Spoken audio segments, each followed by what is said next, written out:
The Boy Who Cried Wolf. Leo the shepherd boy sat on a big green hill, watching his fluffy white sheep. "This is so boring," he mumbled to a little lamb. All day long, there was nothing to do but watch the sheep chew, chew, chew. Suddenly, a mischievous idea popped into Leo's head. A little giggle escaped his lips. "I'll play a trick," he thought. He stood up tall, took a giant breath, and shouted, "Wolf! Wolf! A big wolf is here!"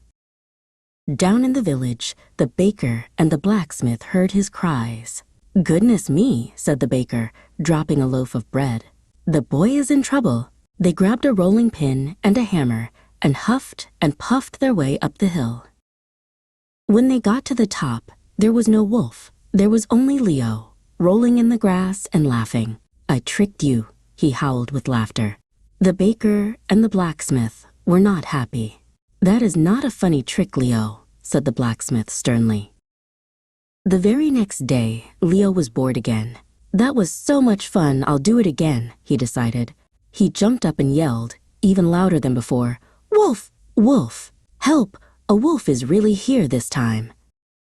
The villagers heard him and sighed. "Is he tricking us again?" they wondered. But, just in case, they stopped their work and hurried up the hill one more time. But of course, there was no wolf. Leo just laughed and pointed. "You fell for it again," he cheered. Now the villagers were truly angry. "We will not believe you again," they said, and they stomped back to the village. Later, as the sky turned orange and purple, a long, dark shadow crept from the woods. It had pointy ears, sharp teeth, and 2 glowing yellow eyes. It was a real wolf, and it was very hungry. Leo's playful grin vanished. His heart thumped in his chest. This was not a trick. "Wolf! Wolf! A real wolf!" he screamed, his voice shaking with fear. "Please, somebody help me." In the village, the people heard his shouts. They looked at each other and shook their heads. "Silly Leo," they said. "He won't trick us a third time." And nobody came.